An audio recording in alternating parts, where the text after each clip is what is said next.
So today we're going to talk about intuitive painting. You may or may not have heard this term before.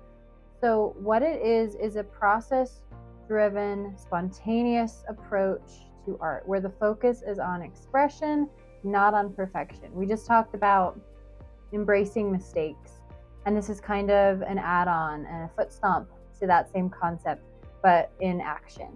So it's all about allowing the artwork in front of you to unfold naturally without planning the outcome.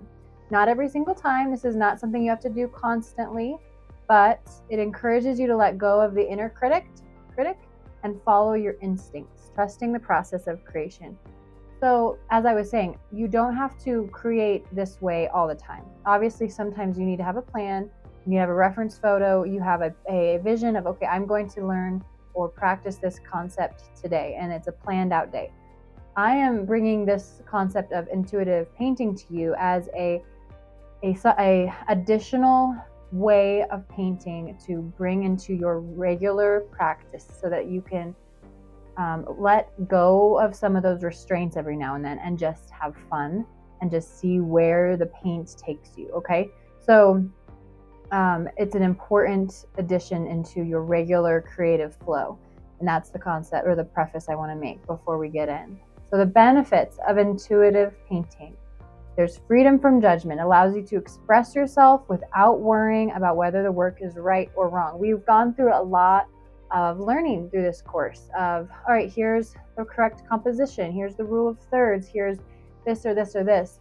And while those things are so important to know and be aware of and to pursue and kind of have in your mind, it's also so important for us to maintain a state of play, of freedom, of personal expression, personal creativity in that unique moment that each of us can come to in our studio or our kitchen table, wherever you're able to set up your paints.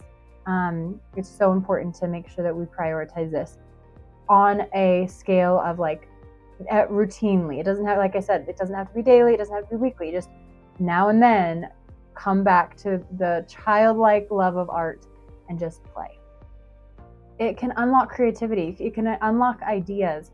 Your intuition is just kind of going with the flow and you have no idea what could come with it.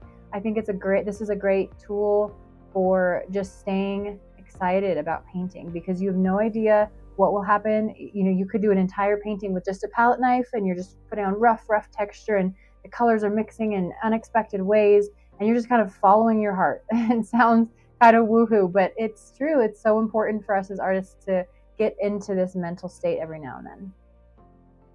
And it unburdens our thinking. We overthink sometimes. Our planning can overwhelm us. So this is a great way to break out of that. The more benefits. Emotional release. Intuitive painting often reflects subconscious emotions and thoughts, providing a powerful outlet for self-expression. So like I said, you just don't know what to expect with intuitive painting, but it should be fun, it should be free form, and it should be something that you regularly do. It also can improve your confidence as you get more comfortable with doing this. So sometimes when you look at a blank canvas and you just don't have any plan and it's intimidating to even take that first brush stroke, as you do this more, you will trust the process more, you will enjoy the process more. So it's something you have to just continually do. So the key message here is intuitive painting is less about the final product and more about the process, about being present and responding to the canvas in the moment. I don't know if you've ever experienced this, but sometimes when I'm starting a painting and I think I have a plan and I'm seeing kind of movement in the paint, I'm seeing kind of colors shifting as I'm adding layers, and I go a completely different way with where I was going. I could take a totally different path. It's like the painting is telling me I want a mountain here, and it's so silly, but it's true if you can tap into this. How to start painting intuitively. Let go of expectations. Begin by setting aside any preconceived ideas of what the final piece will look like, and just focus on how you're feeling.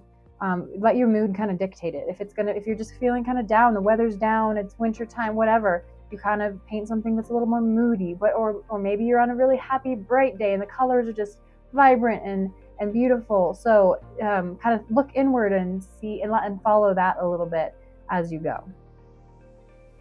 Follow your instincts. Like I said, allow your hand to move freely. you feel drawn to certain colors or brush strokes, just kind of go with it. Work in layers, kind of let things kind of come out naturally. Play with different materials. I don't know if you've ever just totally abandoned paintbrushes and tried something else. I've seen people painting with sticks or leaves or things like that, and just like, what could this make?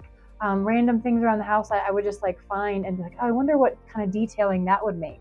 So it's about breaking out of the norm and letting your unique, expression take a different form, because it doesn't have to look one specific way. Okay, approach the canvas with curiosity rather than a fixed plan. Let the painting reveal itself to you as you go. Again, I know how this sounds, but it is so true when you're able to get in that rhythm of it. So I encourage you to try this method. I challenge you to just let it have fun. And I think if we're all honest with ourselves, what drew you to art in the first place? Wasn't it just the fun of it, the beauty that you could kind of create with your hands? So this is all this is about. So have fun with this. I'll see you in the next video.